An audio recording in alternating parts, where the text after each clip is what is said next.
Jesus Christ, the living cornerstone, crucified and risen to redeem us. We adore and worship Him alone. 우리 오늘 같이 보실 하나님의 말씀, 이제 에베소서 1장 11절과 18절 말씀입니다. 에베소서 1장 11절과 18절 말씀입니다. 1장 11절, 18절.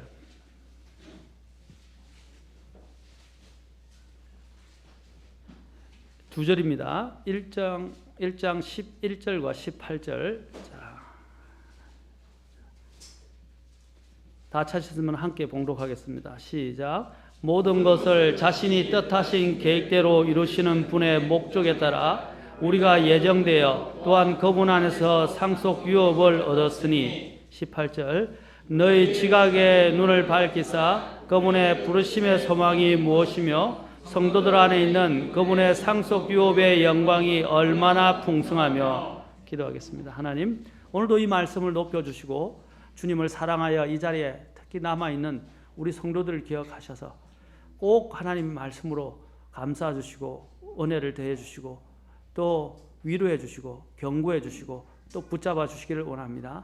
생명의 말씀이 여기 있사오며 우리가 어디로 가리까? 한 베드로의 말처럼 주님, 우리가 주의 말씀을 사랑하게 도와주시고 또 그것에 귀를 기울이도록 도와주시고 악한 영들이 우리의 마음에 하나님의 말씀이 심겨주고 또한 열매를 맺는 일을 방해하지 않도록 주님, 우리의 마음들을 주님께 고정할 수 있도록 도와주옵소서.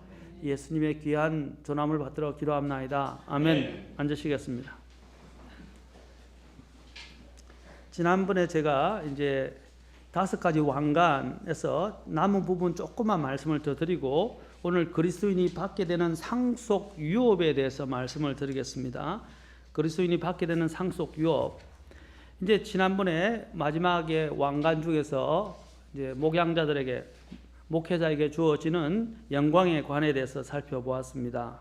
자, 거기서 우리가 이 목회자들이 이 왕관을 얻기 위해서 양떼를 먹여야 하고 양떼를 감독해야 하고 또 마지못해서 하지 말고 자원함으로 해야 하며 또 더러운 이익을 위해서 하지 말고 기꺼운 마음으로 이 목회의 일을 해야 한다고 그랬습니다. 또 배를, 자신의 더러운 이익과 자신의 배를 섬기기 위해서, 배를 채우기 위해서, 그러니까 먹고 살기 위해서 또 탐욕 때문에 이 길을 걸어가서는 안 됩니다. 또한 사람들의 칭찬을 받아들여서는 안 됩니다. 사람들이 외모를 칭찬합니다.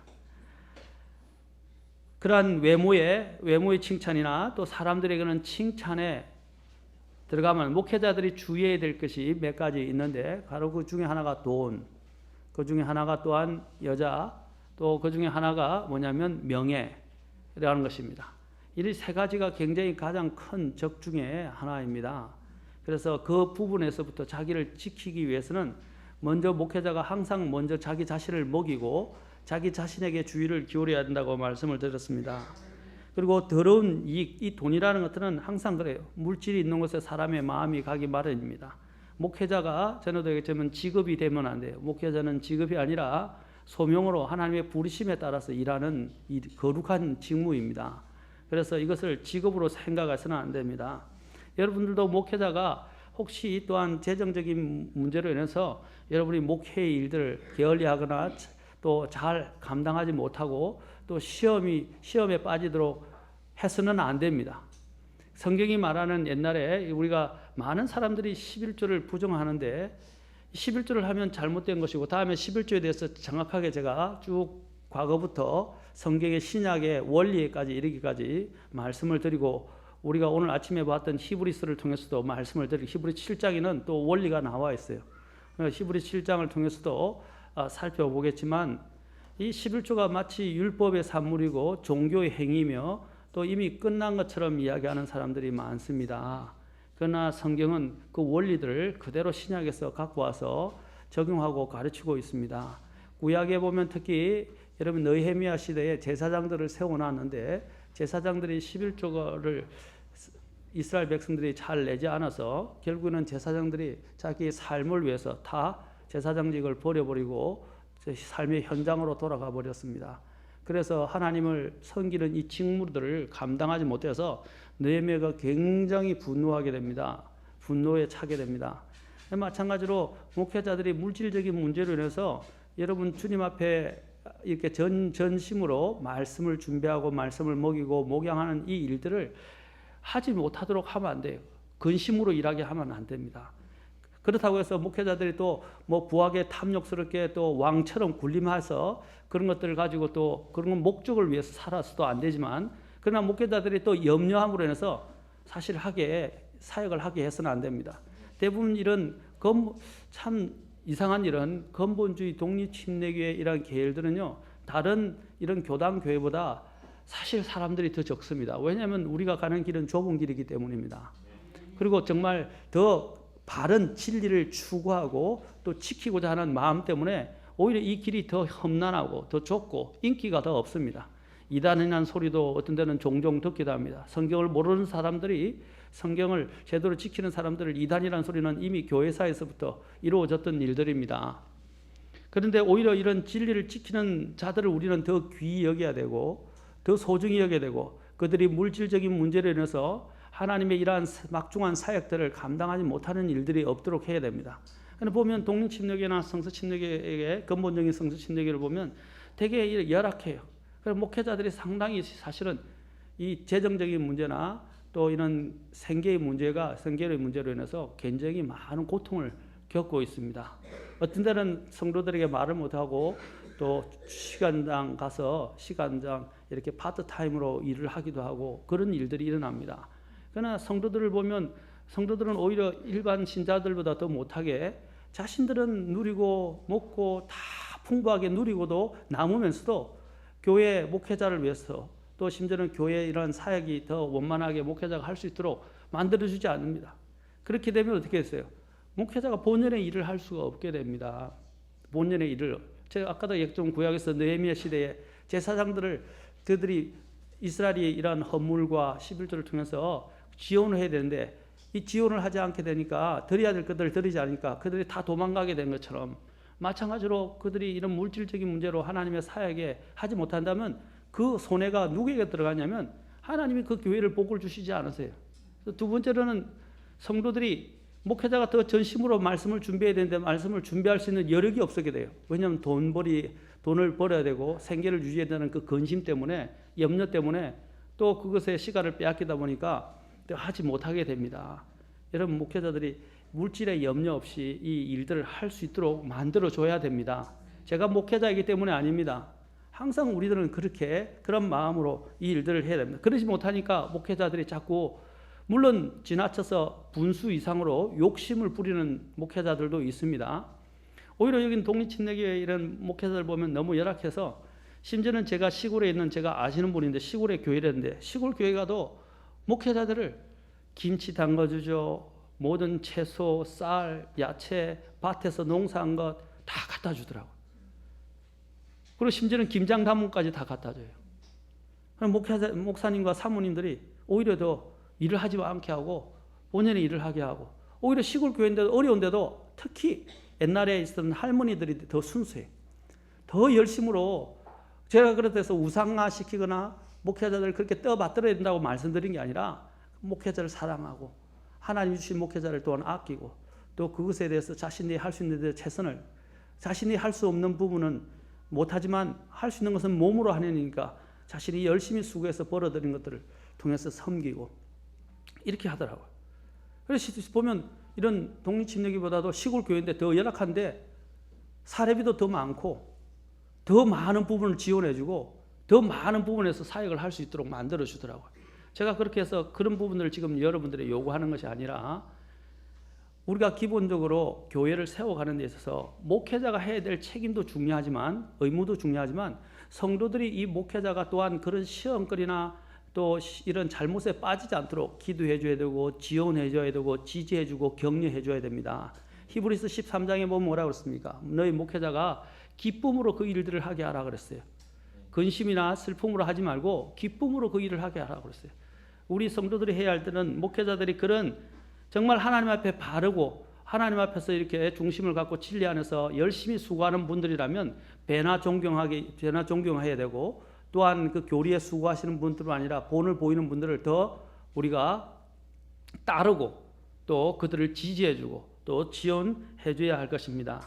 그런데 목회자들은 또한 이 부분에서 굴림해서는 안 됩니다. 교회 안에서 이 굴림이라는 것은 이 일종의 직장이나 여러분 알고 보면 계급 사회에서 있는 것처럼 군대처럼 그 어떤 지위를 가지고 그 사람들을 누르고 물리적으로 압력을 가하고 진리가 아닌 다른 방법으로 무조건적인 명령을 복종하고 무조건적으로 하는 것은 바람직하지 않습니다. 왜냐하면 목회자는 구약의 레위 지파나 제사장과 같이 특별하게 성별되어서 기름 부음을 받은 그런 구약의 제사장과 같은 존재들은 아닙니다. 존재들은 아니에요. 구약에는 세 부류만 기름 부음을 받았어요. 우리가 잘 알죠. 대언자, 그 다음에 제사장, 그 다음에 왕. 이 세 부류만 특별하게 하나님 앞에 기름 부음을 받았습니다. 그러나 신약에 와서는 우리 모두가 다 주님 앞에 기름 부음을 받은 사람들이에요. 그 중에서도 하나님은 또한 우리가 다 주님 앞에서 같이 동일하게 부르심을 받았지만 우리는 어떻게 해요? 물론 서로 동등합니다만은 동등하지만 또 하나님이 역할상 또 은사적인 면에서 세우는데 하나님은 질서를 주셨어요. 자, 이리 봅시다. 삼위일체와 관련해서도 생각해 봅시다. 아버지 하나님이 계시고 아들 하나님이 계시고 성령 하나님이 계세요. 그런데 어떻게 했어요? 하나님이 이 세 분은 다 하나님이십니다. 맞습니까? 이 세 분은 다 동등하세요. 위치상. 그렇죠? 동일하게 다 하나님이십니다. 그런데도 불구하고 어떻게 하셨어요? 완벽한 조화를 이루기 위해서 하나님이 죄도 없으신데도 죄가 없으신 분임에도 불구하고 삼위일체라는 것을 통해서 완전한 연합을 이루시면서 완전한 질서를 이루시고 계시다는 것입니다. 그래서 어떻게 하십니까? 아들 하나님은 아버지 하나님께 복종하고 성령 하나님은 항상 아들 하나님을 영광스럽게 하십니다. 이러한 질서가 항상 완벽하게 갖추어져서 움직여지고 있는 것이 삼위일체예요. 마찬가지로 가정에서도 마찬가지입니다. 남편과 아내가 동등합니다. 하나님은 동등하게 부르셨어요. 맞습니까? 그러나 하나님이 이 죄된 세상에서 살아가는데 죄가 없으신 주님께서도 질서를 유지하셨는데 특히 우리가 가정에서 가정이 잘 되기 위해서는 남편의 머리됨을 인정해야 하고, 그렇죠? 또 아내가 남편인데 아내들이 요즘의 문제가 뭐냐면 남편들의 이야기를 말을 안 들어요. 특히 중요한 문제에 대해서 남편이 하지 말라 그러는데도 계속 하고 있고, 또 남편들이 원하지 않고 결정을 했는데도 불구하고 그걸 번복시키고 아이들 앞에서 반박하고 자신의 뜻을 굽히지 않고 하는 것들은 하나님이 기뻐하시는 거 아닙니다. 마찬가지입니다.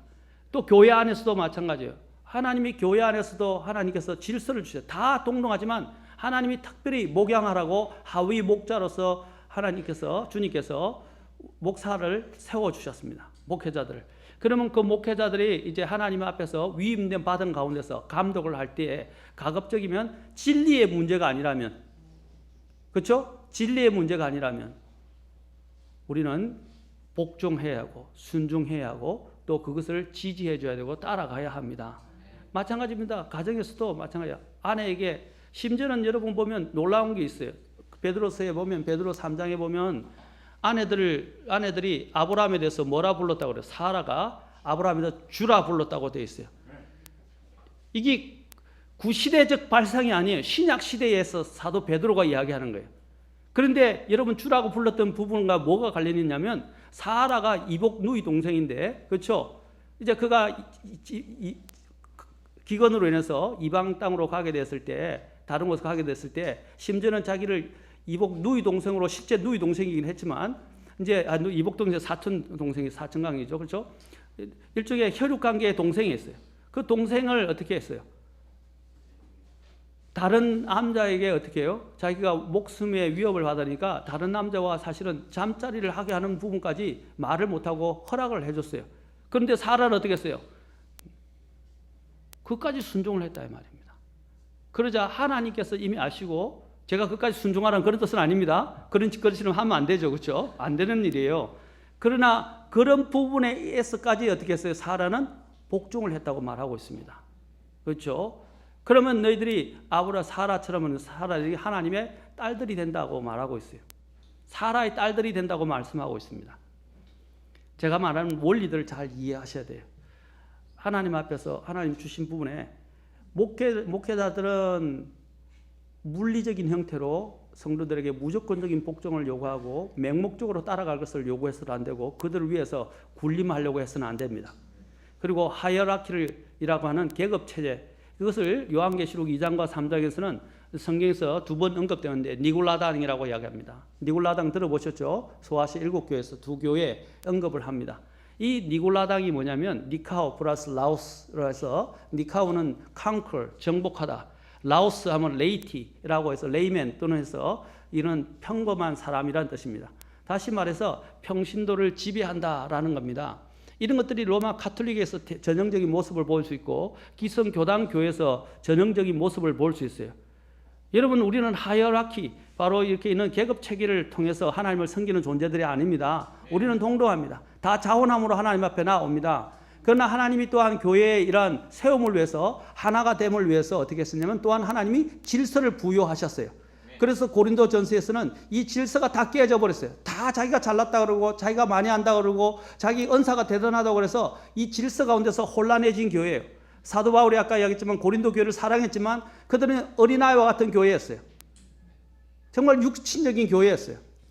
이런 부분들이 정리가 안 되니까 사도 바울이 뭐라 했습니까? 고린도전서 11장에서 하나님의 그 질서 원리를 들어서 설명하기 시작합니다. 또 고린도전서 14장에서도 하나님이 들어서 설명을 합니다. 뭐라고 말합니까? 이제 나중에는 여자가 어떻게 해요? 교회 안에서 가르치거나 그렇죠? 권위를 행사하는 것을 허락하지 않는다 그랬어요.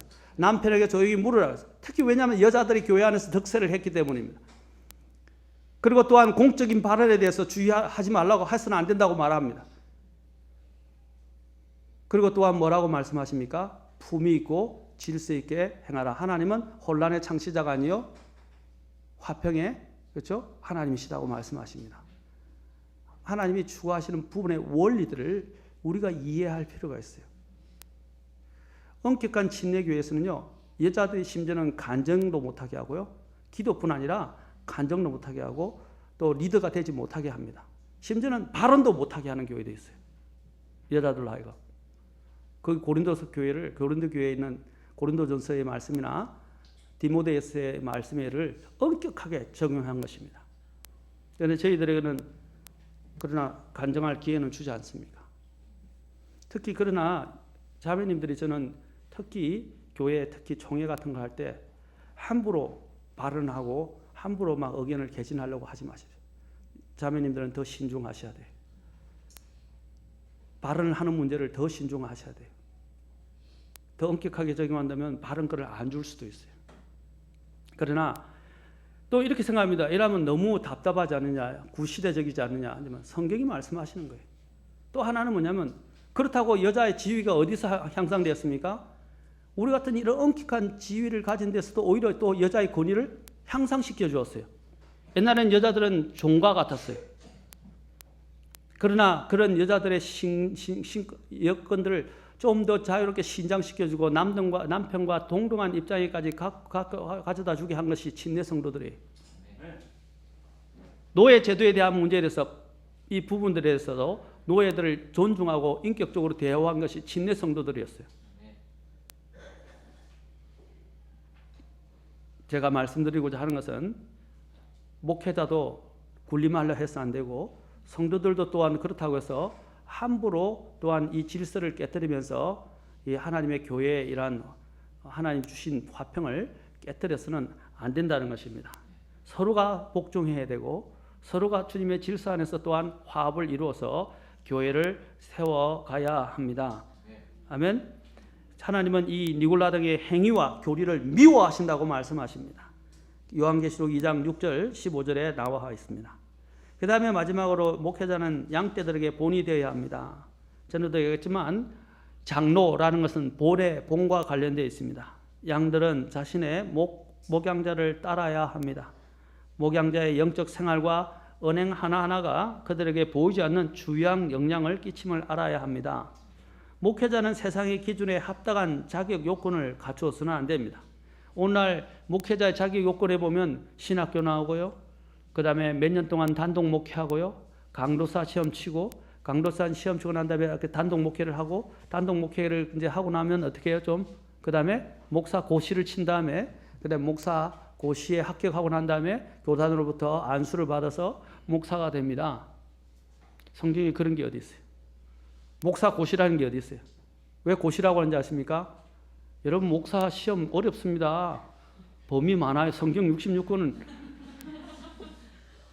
범위 많아요. 달달달달달 외워야 돼요. 문제집도 있어요. 예상 문제집, 또 출제했던 문제집 다 있어요. 그런 식으로 물론 성경을 아는 것도 필요해요. 그보다 더 중요한 것은 성경에서는 목회자가 되어야 하는 자질 요건에 대해서 나와 있어요. 우리는 그렇게 해서 목회자를 세우지 않습니다. 교단이 세우는 게 아닙니다. 목회자들은 지역교회가 세우는 거예요. 제가 이제 성서침례교회 우리가 유산이고 자랑일 수도 있지만 성서침례교회나 독립교회가 하는 건 뭡니까? 여러분은 잘 알지만 특히 우리 성서침례교회 중에서 이전에 시골에 있는 우리가 박칠성 목사님이나 특히 최병갑 목사님, 여러분이 알고 있는 것처럼 뭐 이것을 부끄럽게 하기 위해서는 아닙니다. 고등학교도 제대로 다 못 나오셨어요. 그런데 지금 주님의 종으로 목회자로 섬기고 있어요. 학력이 목회자를 만드는 거 아닙니다. 하나님의 말씀을 사랑하고 하나님의 말씀 안에서 익숙하고 또 하나님의 말씀 안에서 인격적으로 모든 부분이 검증되어진 사람이 세워질 수 있는 겁니다. 오늘날처럼 기계처럼 신학교 나와서 고시치고 이렇게 해서 다 이렇게 해서 기계를 찍어내듯이 찍어내는 게 아니에요. 하나님의 법을 따라서 움직여야 됩니다. 목회자는 디모데전서 3장과 디도서 1장에 하나님의 말씀의 요건에 부합해야 합니다. 뭐 얼마 전에 우리 형제님과도 이야기했지만 여자 목사 인정 안 한다니까 막 눈이 둥그레지시더라고요. 그렇죠? 성경에 여자 목사가 어디 있어요? 하나님 법에는 여자 목사 없어요. 오늘날 교단에서 여자 목사의 수가 남자의 목사의 수보다 많습니다. 지금. 근데 다 어디 있느냐? 주로 대부분 기도원 이런 데 가 있어요. 기도원 원장을 하고 있어요. 그럼 목사라고 그래요. 또 여러분 간간히 보면 유튜브나 이런 데 보면 여자 목사들이 대단히 많아요. 설교 많이 해요. 또 설교도 잘합니다. 아주 카리스마 있어요. 근데 하나님 기뻐하실까요? 아닙니다. 하나님 기뻐 안 하세요. 하나님의 법대로 하셔야 돼요. 법대로 하지 않는 것은 모두 다 불법입니다. 그들이 뭐 영혼을 구원하는 이런 것들은 하나님이 기억하시겠지만 하나님의 법에 따라 하지 않고 목회자가 되어서 그가 군림하게 된 부분에 대해서는 하나님이 책임을 물으실 겁니다. 그리고 하나님의 계산에 산입되지 않습니다. 그것은 분명합니다. 목회자는 영적으로나 도덕적으로나 인격적으로 양떼의 본이 되어야 합니다. 그래서 사도 바울이 내가 그리스도를 따르는 자가 된 것처럼 너희도 나를 따르라 라고 말했어요. 사도 바울이 보여준 게 뭡니까? 자신이 먼저 그리스도를 따라갔어요. 그리고 딴 그 사람들로 하여금 뭐라 했어요? 자기를 따르라고 그랬어요. 사도 바울이 또 영적 제자와 관련해서 디모데후서 2장에서 말할 때 뭐라 했습니까? 너희가 배운 것들을 누구예요? 또한 신실한 사람들에게, 그렇죠? 그래서 그 신실한 사람들이 또 다른 사람에게, 또 그 다른 사람이 어떻게 해요? 그렇죠? 자, 사도 바울이 디모데에게 이야기했어요. 너는 또한 신실한 사람들을, 그렇죠? 에게 그것을 맡기라고 그랬어요. 그리고 그 신실한 사람이 또 어떻게 해요? 또 다른 사람들을 가르칠 수 있게 하는 것입니다. 영적 4세대입니다. 바울, 디모데, 신실한 사람 밑에서 배우는 사람. 그것을 누구에게 하냐면 신실한 사람들에게 맡겼다는 것입니다. 하나님의 말씀은요, 재주가 많은 사람이 하나님의 말씀을 가지고 하나님의 사역을 다루는 사람이 아닙니다. 하나님은 재주나 그 사람의 인간적인 재능이나 능력이나 지혜를 가지고 하나님은 그 사람에게 하나님의 이 놀라운 말씀을 그리고 이 놀라운 임무와 놀라운 사명을 맡기지 않는다는 것입니다. 어떤 사람에게요? 첫 번째 신실한 사람이에요. 신실한 사람은 변함이 없어요. 그래서 제가 아까 말씀드렸지만 이게 박칠성 목사님이나 제가 박칠성 목사님 굉장히 존중합니다. 배운 것은 없으세요. 최병갑 목사님도 마찬가지지만. 그런데 굉장히 나이가 80, 우리 오치님 나이보다는 조금 작으신데 모미님보다 80 지금 3살인가 4살인가 되실 겁니다. 그런데도 그들은 어떻게 해요? 신실하게 불평하지 않고 시골에서 하나님의 이 목회 사역들을 감당하고 있다는 사실입니다.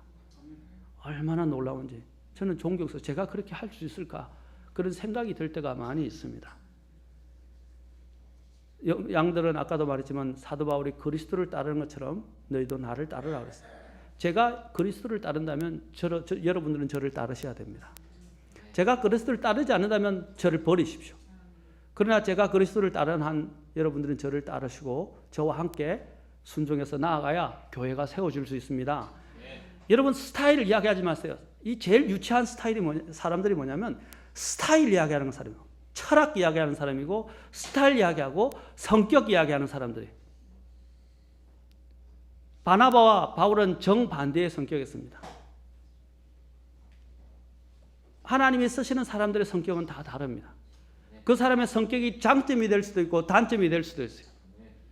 우리는 그 성격에 따라서 사람을 섬기는 게 아닙니다. 자, 자녀가 부모가 내 이 부분의 성격이 마음에 안 들기 때문에 나는 그건 동의 못하고 못 따르겠다. 저 부분은 내가 마음에 들기 때문에 나 이거 따르겠다. 그런 것은 얼마나 유치한 마음입니까? 내가 좋아하든 안 하든 내가 좋아하는 성격이든 아니든 스타일이든 아니든 내가 해야 할 일은 뭡니까? 하나님이 부모의 권위에 부모의 위치에 내 부모를 주셨다는 사실이에요. 그것은 하나님이 정해 주신 거예요. 내가 해야 할 일은 뭡니까? 순종하는 겁니다. 오늘 이 세태는 이 권위에 대항하게 하는 이런 분위기들이 계속 거역하고 대항하고 자기에게 안 맞으면 다 틀렸다 그러고 나는 안 하겠다 그러고 그게 어린아이와 같은 마음이에요. 어린아이들은 자기 마음에 안 들면 그냥 안 해버려요. 그러나 성숙한 사람은 어떻게 합니까? 내 마음에 안 들면 진리의 문제가 아니고 중요한 문제가 아니라면 어떻게 해요? 양보하고 내려놓기도 한다는 것입니다. 절충한 그리고 절충적이나 좀 더 융통성 있게 일을 한다는 것입니다. 우리도 마찬가지입니다. 저도 주님 하에 있고 저도 저보다 더 선배이신 목회자들이나 또 다른 분들이 있어요. 저는 그분들에게 교회적으로는 복종할 일이 없지만 그들이 저에게 조언을 할 때 듣습니다. 진리라면. 마찬가지로 여러분들도 어떤 하나님 주신 권위 하에서 그들이 진리의 월권 행위를 하지 않는다면 우리는 들어야 된다. 월권 행위를 하게 될 때는 어떻게 해요? 두 가지 방법이 있어요. 정중하게 이야기해서 이런 부분들이 해결되게 해야 돼요. 싸우면 안 돼요. 절대로. 싸우면 안 됩니다. 정중하게 이야기해야 돼요. 자녀가 오십시오. 자녀가 부모가 마음에 안 든다고 부모에게 자기가 생각하는 거 틀리다고 부모에게 대들고 대꾸하고 달라들면서 엄마도 잘못했으면 고쳐라. 아빠도 잘못해서 고쳐라 하면 되겠습니까? 아니죠. 제가 아이한테 항상 가르치는 그거예요. 네가 아무리 옳아도 너의 태도가 틀렸다. 그 태도가 옳지 않으면 엄마 아빠가 마음을 돌이킬 수가 없다는 겁니다. 태도를 분명히 바르게 해야 된다는 것이죠. 마찬가지입니다. 교회 내에서도 마찬가지예요. 목회자가 또 실수할 수 있고 잘못할 수 있어요. 그러나 진리의 문제가 아니라면 그 부분에서 정중하게 말씀을 드려야 됩니다. 그리고 예의 있게 해야 됩니다. 성경에 보면 예의 있게 행하라 라고 말합니다. 서로 예의 바르게 친절하게 그리고 온유한 영을 가지고 서로가 이야기를 해야 되고 그리고 또 안 들었고 진리의 문제가 아닌데 좀 다른데 다르게 한다. 맡기세요. 하나님께 맡기란 말입니다. 그렇죠? 근데 진리의 문제인데 잘 안 된다 그러면 그냥 조용히 분리하면 돼요. 싸울 필요 없어요. 그리고 또한 우리가 여기는 제가 이런 말씀을 드려서 죄송합니다. 정치 이야기를 했지만 박정희 대통령이 오랫동안 장기 집권을 했을 때 어떻게 했어요? 우리 그리스도인들이 물론 합법적인 면에서 그렇게 해서는 안 된다. 헌법을 지켜야 된다.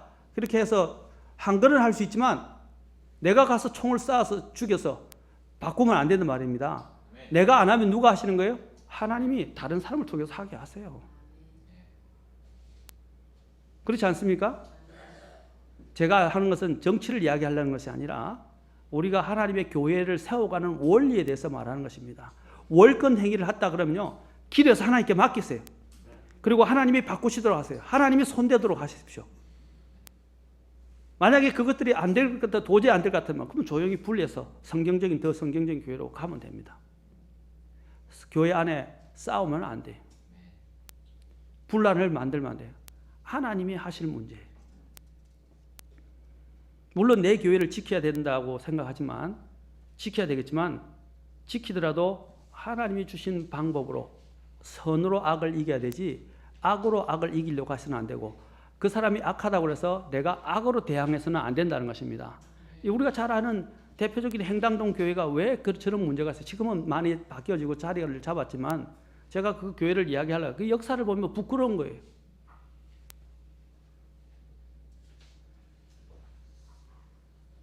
하나님이 그래도 어느 정도 잘 다시 궤도로 돌아가도록 많이 역사하셔서 감사한 일이지만 어쨌든 교회에서 목회자가 해야 되는 목회자가 양떼에게 본이 되도록 해야 되고 본이 된다면 성도들은 자기 스타일이 아니고 자기가 생각하는 것 다르다 할지라도 순종하고 복종하고 따라가도록 해야 합니다. 그게 교회를 유지하는 것입니다. 사람이 다 틀려요. 생각 하나, 물건 하나를 가지고 생각하는 것도 다 틀려요. 맞습니까? 똑같은 물건을 뭐 어떤 사람은 좋아하고 어떤 사람은 안 좋아해요. 제가 조금 이렇게 스트레이트한 편입니다. 강한 편입니다. 있는 그대로 이야기하고 조금 직설적입니다. 그런데 어떤 사람들은 굉장히 유하고 부드러워요. 그러면 유하고 부드러운 사람이 만약에 그 교회에 목회하면 그게 반대자가 없을 것 같아요? 있게 돼요. 또 직설적인 것을 좋아하고 그냥 이렇게 끙꾸 맺는 걸 좋아하는 사람들은요, 그 유하고 부드러운 사람이 마음에 안 들게 돼요. 그렇죠? 또 유하고 부드러운 사람들은 직설적인 뿐이어서 좀 마음에 부담이 많아요. 직설적이니까. 그러나 하나님이 그 교회에 필요하기 때문에 목회자를 선물로 주셨다고 되어 있어요. 에베소서에 보면. 선물로 주셨죠? 하나님이 선물을 주셨다고 그랬어요. 선물이에요. 그걸 하나님이 주신 것으로 마음으로부터 믿음으로 받아들여야 됩니다.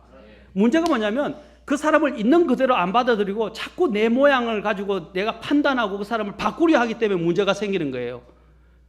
가정의 결혼 생활도 마찬가지예요. 내가 남편을 바꾸려 하면 바꿔집니까? 한 목사님이 늘 이야기합니다. 하나님도 못 바꾸는데 네가 어떻게 바꾸냐고. 아니에요.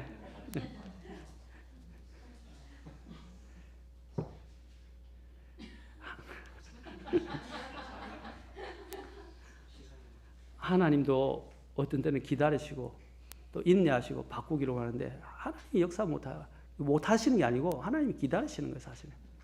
그러면 내가 해야 할 일은 뭡니까? 내가 바꾸려 해서는 안 돼요. 그리고 강요해서도 안 돼요. 기도하세요. 그리고 하나님께 맡기세요. 때가 되면 하나님이 사용하십니다. 특히 기도하면요, 놀라운 게 뭐냐면 인간이 생각하지 못하는 방법으로 하나님은 역사하십니다. 사람들 속에 개입하시고 사람들의 마음속에 들어오기 시작하십니다. 그 사람이 만약에 그런 것들을 계속 거부하고 쳐내면 어떻게 됐어요? 하나님이 이제 매를 대시는 겁니다. 매로 손대신단 말입니다.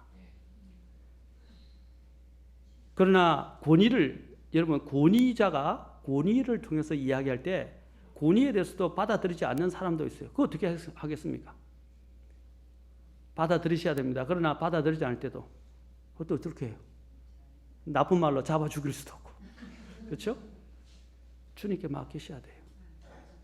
더 기도하면요, 이 기도가 차면 참 놀라운 게 뭐냐면 하나님이 얼마나 강력하게 순식간에 무너집니다. 불가능이라고 했던 그 상황이 여리고 선거 같은 것들이 그냥 순식간에 일어나요. 우리 인생에도 여리고 선거 같은 것들이 있어요. 그걸 어떻게 무너뜨립니까? 인간의 힘으로는, 인간의 지혜로는 감당할 수가 없어요. 그것은 오직 기도를 통해서만 가능합니다. 아멘. 그리고 하나님의 말씀에 순종하면 돼요. 나는요, 때가 되면 이루시면, 내가 원하는 때가 아니라 하나님이 계획하신 그 완벽한 때가 오면 그때 모든 것은 무너지게 됩니다. 우리가 이렇게 해서 가정도 세워야 되고 우리 교회도 세워가야 됩니다. 그렇지 않습니까? 자, 그렇게 될 때 교회는 하나님이 기뻐하시는 교회로 구비되어 줄 수 있을 것입니다. 우리는 이제 5가지 왕관을 말씀드렸는데, 자, 5가지 왕관 중에서 이제 이 왕관 외에도 우리 그리스도인들은 유업을 받게 됩니다. 오늘 본문에 우리가 읽었던 본문에 나와 있던 1장 17절에 보십시오. 11절에 모든 것을 자신이 뜻하신 계획대로 이루시는, 자 보세요. 누구의 계획대로? 제가 지난 시간에 설교를 뭐 했죠? 지난 시간에 설교를 뭐 했습니까? 예. 설교 제목이 뭐예요? 지난 시간에. 예, 하나님께 맡긴다. 그치? 예, 왜 모든 것을 하나님께 맡기는 삶에 대해서요. 왜 모든 것을, 여기 보십시오. 왜 모든 걸 맡긴다 그래서 맡겨야 된다 그랬어요. 지난 시간에. 하나님이 결국 자신의 뜻을 이루시기 때문입니다. 하나님의 뜻만이 선다고 아까 누가 외우셨죠? 잠언 19장 11절에 보시면 모든 것을 자신의 뜻하신 계획대로 이루시는 분의 목적에 따라 우리가 예정되어 또한 그분의 안에서 뭘 얻었다고요? 상속 유업을 얻었으니 상속 유업을 얻었다라고 되어 있어요. 또 19절에서 사도 바울이 또 기도하는 바가 뭡니까? 18절에서 너희 지각의 눈을 밝히사 그분의 부르심의 소망이 무엇이며 제가 이것에 걸쳐서 여러 주에 걸쳐서 설교했습니다. 자, 오늘은 성도들 안에 있는 그분의 상속 유업의 영광이 얼마나 풍성하며 라고 되어 있습니다. 여러분, 하나님이 우리에게 상속 유업을 주기를 원하세요. 여러분들이 정말 자녀를 사랑하는 부모라면 어떤 사람은 자녀의 올바른 더 교육을 위해서 부족한 것이 없기 때문에 상속을 남겨주는 사람도 있다 하더라고요. 그러나 보통 사람들 같은 경우는 자녀에게 내가 가지고 있는 모든 것들을 아낌없이 주고자 할 것입니다. 그렇죠? 어떤 또 장사하는 사람들은 자기 비법도 자기 자녀에게까지도 안 가르쳐준다 그러더라고요. 그런 비법을 모르겠어요. 죽을 때라 가르쳐 줄는지 모르겠지만 그러나 보통의 되게 평범한 사람들이라면 자신이 갖고 있는 그 노하우나 그 비법을 그렇죠? 다른 사람 자기는 아니더라도 자기 자녀에게는 가르쳐 주려고 합니다. 하나님이 우리에게는 엄청난 상속 유업을 가지고 계시고 준비하고 계시고 우리 이 성도들에게 주시고자 예비하셨습니다. 하나님은 주시고자 하시는 분입니다. 우리 믿는 자들에게 하나님이 주시는 상속들이 오늘 여기 에베소서 1장 11절에 있다는 것을 분명히 말하고 있습니다. 그리고 베드로전서 1장 3절 5절 나중에 살펴보겠지만 그곳에서도 주님께서는 마지막 때에 우리를 위해서 예비해 주셨다고 말씀하고 있습니다. 그 상속은 썩지 않고 더럽지 않으며 사라지지 않는 상속이고 우리를 위해서 하늘에 어디에? 하늘에 예비해 두셨다라고 베드로전서 1장 3절부터 5절에서 계속 말씀하고 있습니다. 우리를 위해서 예비된 이 확실한 상속 두 가지는 또 여기서 이야기한 것은 무엇입니까? 우리의 영광스러운 몸 그리고 우리의 또 하늘의 집 새 예루살렘을 하나님이 예비해 주셨어요. 야, 그렇죠. 엄청난 저택. 여기서 맨션이라고 할 때 이것은 저택입니다. 저택이라고 그래요. 이전에 1978년인가 77년에 신문에 기사가 나온 거인데 제가 칼럼을 해놨어요. 칼럼 해놓은 것이 있는데 어디서 자료를 찾아서 어떤 그 망원경으로 천체 망원경으로 거기서 이 하늘을 찍었는데 하늘에서 뭐냐면 아주 대저택처럼 생긴 도시, 저택들로 가득 찬 도시가 다이아몬드 색처럼 이렇게 쫙 빛나게 이렇게 모양을 어느 정도 윤곽이 나온 것들이 사진에 찍혀서 거기 신문에 미국 신문인과 그다음에 한국에도 신문 기사가 실린 적이 있어요. 그래서 사람들이 천국을 찍었다라고 이야기해요. 실제로 여러분 천국은 예비되고 있습니다. 요한복음 14장에서 어떻게 이야기하고 있습니까? 내가 처소를 예비하러 가노니 그렇죠? 내가 가서 너희를 위해서 처소를 예비한다. 그리고 그것이 다 예비되면 준비되면 내가 와서 너희를 데리고 그곳으로 가겠다고 말씀하셨어요. 하나님이 우리를 위해서 엄청난 처소를 예비하고 있어요. 그것도 우리가 생각도 못하고 꿈꾸지도 못했던 화려하고 정말 아름답고 영광스러운 그 천국을 특히 새 예루살렘 도시 그 중에서 우리를 각자를 위해서 맨션 저택들을 다 준비해 놨다 이 말입니다. 아멘. 전세 산다 월세 산다 서로 하지 마세요. 여기서 주님 열심히 섬기면 이제 그 전세 월세가 이제는 내 집으로 바뀌어요. 그것도 저택으로 바뀌게 될 것입니다. 그렇죠? 그 얼마나 하나님 앞에 감사한 일입니까? 하나님이 우리를 위해서 이 영광스러운 천국에 맞는 몸을 우리에게 준비하시고 예비하실 것이고 또 하늘의 새 예루살렘에서 집을 마련해 주시겠다고 하셨습니다. 우리의 이 몸은 어떤 몸이 됩니까? 더 이상 죄를 짓지 않는 몸입니다. 그리고 예수님처럼 영원히 썩지 않는 그렇죠? 영광스럽게 영원히 사는 이 영광스러운 몸을 하나님께서 허락해 주실 거예요. 그게 고린도전서 15장에 나와 있어요. 영광스러운 몸. 저도 이 더러운 육신 늘 죄에 지고 또 항상 욕심에 이끌려가고 죄에 사로잡혀가는 이 몸을 벗어버리고 싶어요. 정말 괴로워요. 제가 자매님들 성경 공부하면서 말씀을 드렸지만 우리에게 가장 큰 세 가지 적이 있죠. 그렇죠? 죄, 사탄, 육신. 그렇죠? 사탄, 육신, 또 하나의 뜻다면 세상. 이렇게 이야기할 수 있어요. 그 중에서 가장 큰 적이 뭐라고 그랬어요? 가장 큰 적. 육신이라고, 육신. 사탄이 제거되고도 마지막에 남아있는 부분이 하나님 시험하시는 게 뭐냐면 육신을 입고 있는 사람들을 시험하시는 겁니다. 그게 천년왕국 때 있을 일이에요. 여러분, 가장 변화되기 힘든 게 뭐냐? 가장 무찌르기 힘든 게 바로 육신이에요, 육신. 얼마나 끈질긴지 죽지도 않아요. 밟아도 죽지를 않아요. 죽여도 죽지를 않아요. 계속 다시 죽었다가 언제쯤 되면 다시 살아나요. 그게 육신이에요. 그래서 우리는 육신을 끊임없이 죽여야 됩니다. 아멘. 그래서 성경에서 뭐라고 하냐면 내가 예수 그리스도와 함께 십자가에 못 박혔나니 라고 되어 있지만 원래 보면 못 박혀 있다고 그랬어요. is crucified 라고 되어 있어요. 그것은 과거에 못 박혔을 뿐 아니라 지금 현재도 앞으로도 계속 못 박아야 됩니다. 아멘. 계속 밟아야 돼요. 계속 꿈틀거리지 못하도록 밟고 있어야 돼요. 십자가에 못 박힌 채 있어야 된다는 사실입니다. 이 진리를 우리는 이해해야 돼요. 우리의 자아는 끊임없이 살아납니다. 그리고 우리를 공격합니다. 우리를 죄 아래로 끌고 가려고 합니다. 우리는 하나님 앞에서 받게 될 이 영광스러운 몸을 입게 될 때 이제는 우리는 죄로부터 완전히 해방입니다. 아멘. 죄 자체로부터 해방될 것입니다. 그래서 그날을 바라보는 거예요. 그날을 바라보는 거예요. 저도 빨리 주님 오시면 좋겠어요. 그냥. 그 중에 하나는 물론 주님 앞에 예비되었어가 아니라 이런 경우도 있어요. 더 죄 안 짓고 살고 싶은 거예요. 구원받은 사람은 항상 뭐에 대한 의식이 있어요? 죄에 대한 의식이 있어요. 죄에 대해서 민감하게 돼요. 죄 때문에 늘 괴로워하게 돼 있어요. 죄와 싸우는 싸움이 힘겹거든요. 왜냐하면 죄는 자꾸 육신을 부추기고 또 죄 아래 사로잡아 가니까. 그래서 차라리 이렇게 주님을 위해서 더 이상 영광스럽게는 못 살더라도 더 이상 죄 가운데서 더 실패하면서 살고 싶지는 않은 거예요. 그래서 주님이 빨리 오시면 좋겠다고 하시는 분들도 계시더라고요. 주님이 오시는 것은 좋은 겁니다.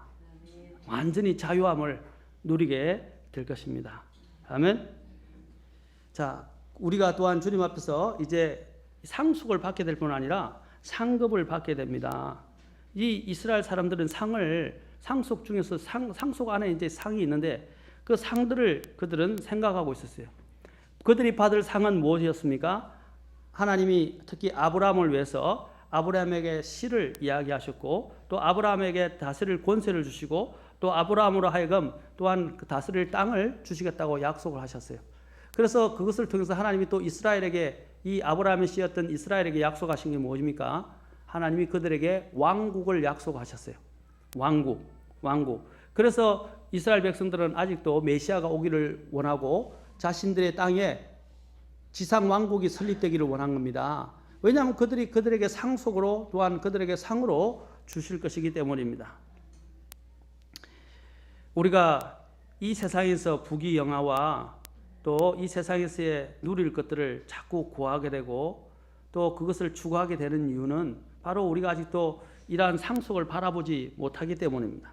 우리가 이 땅에 있는 상속이나 상이 아니라 앞으로 하나님께서 우리에게 주실 상을 바라보아야 됩니다. 이스라엘 사람들은 아직도 그것을 기다리고 있어요. 여러분 에스겔서를 보면 에스겔 특히 43장부터 48장에 보면 하나님의 영광이 들어오셔서 이제 이스라엘에게 어떻게 합니까? 자신의 땅을 이 땅에 설립하십니다. 왕국을 설립하시는데 이스라엘 전체가 어떻게 돼요? 이제 하나님을 섬기는 제사장 왕국이 됩니다. 민족이 됩니다. 제사장 민족이 되면서 그들이 보면 우리는 지금 이스라엘 땅이 우리나라 경상도 정도 땅밖에 안 되죠. 그렇죠? 그 정도의 위치가 작지만 이제 주님이 오시면요. 그들은 저 위에 있는 다한 지파로부터 밑에 그 다음에 가네스 바네와 지중해 모든 부분에 이르기까지 전체 여러분이 알고 있는 그 지중해 그 관련해서 그 가드 필리스틴이라고 팔레스타인들이 지금 갖고 있는 그 땅까지 전역이 다 어떻게 되면 다 이스라엘의 땅으로 회복하게 됩니다. 그것이 다 청량까지 되어 있어요. 다 계산이 되면 계산이 나와요. 하나님이 이미 에스겔을 통해서 예수님이 재림하시면 이스라엘을 위해서 어떻게 그 땅을 회복하실 것인가에 대해서, 그리고 또 땅의 경계를 나눠서 12지파에게 주실 것인가, 그 모든 부분이 다 나와 있어요. 놀랍지 않습니까? 이미 성경은 다 이야기해 놨어요. 누가 오시면? 예수님이 오시면 그 일들이 이루어지게 될 것입니다.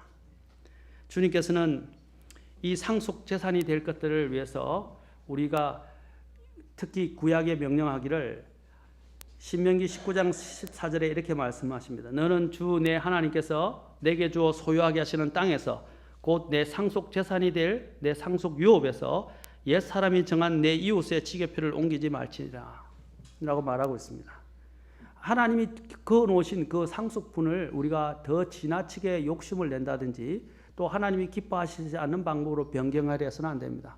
하나님은 각 사람의 믿음의 분량에 따라 그 사람이 섬긴 대로 공정하게 상을 주실 것입니다. 공정하게 주실 거예요. 물론 주님은 우리가 생각하는 것보다 더 넘치게 주시는 분입니다. 맞습니까? 그러나 그 사람이 했던 그 분량만큼 하나님이 주시는 거예요. 사도 바울은 특히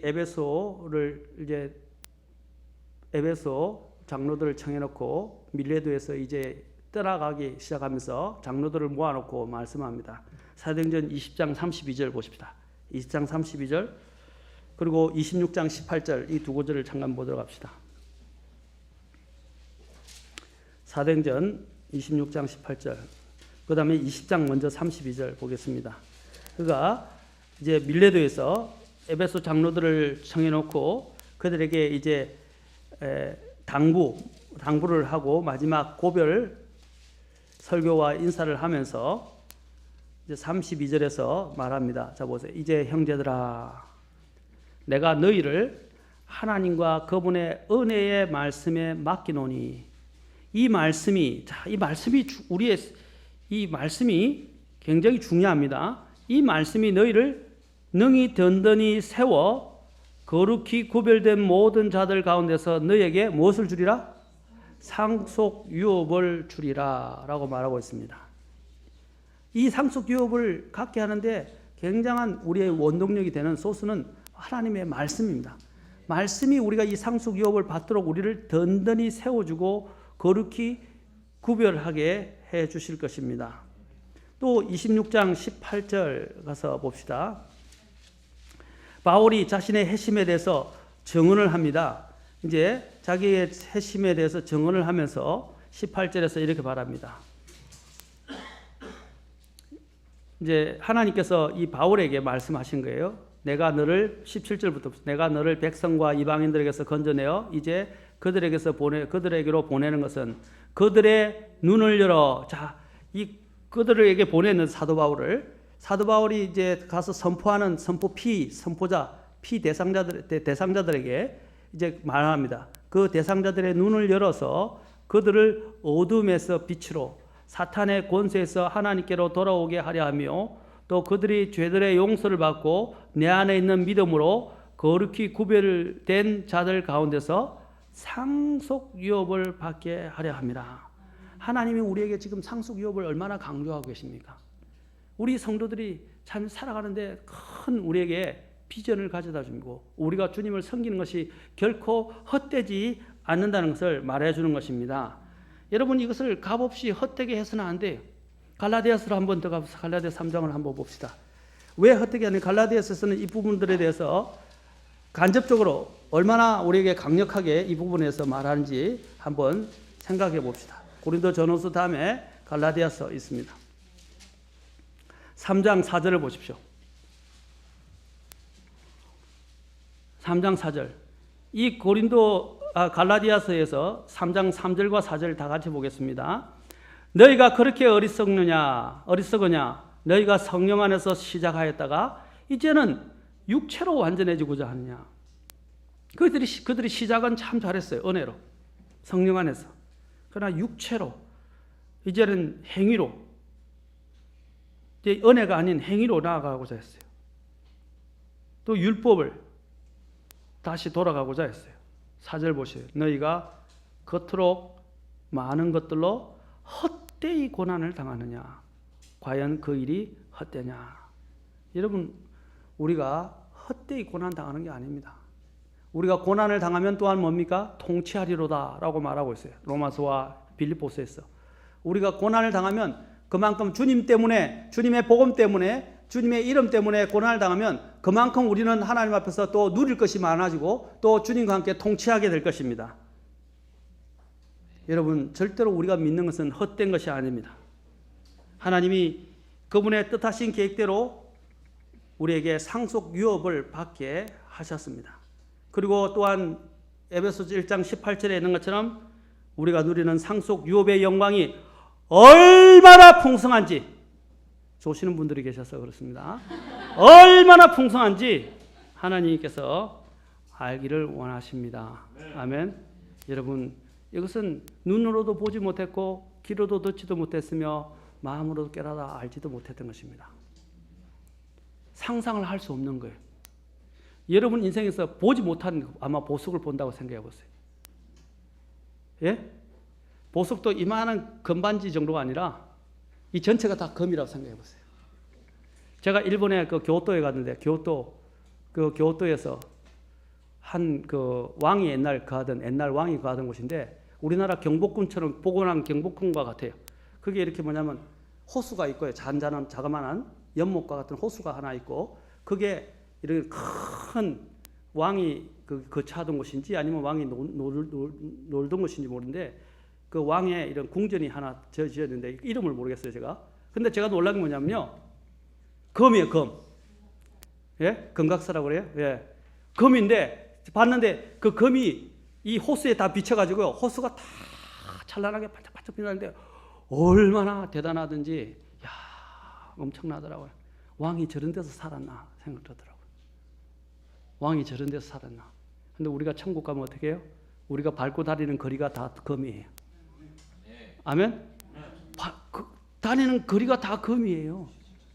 그것도 순금이에요. 크리스탈과 같은. 얼마나 대단합니까? 그건 아무것도 아니에요. 금은 거기서 보석 같이 치지도 않아요. 더 진귀한 보석들이 다 더 있기 때문에. 여기 보십시오. 그 상속유업의 영광이 얼마나 풍성한지. 다음에는 우리가 받게 되는 상속이 어떤 것들인지 좀 더 자세하게 다음 시간에 우리가 함께 살펴보도록 하겠습니다.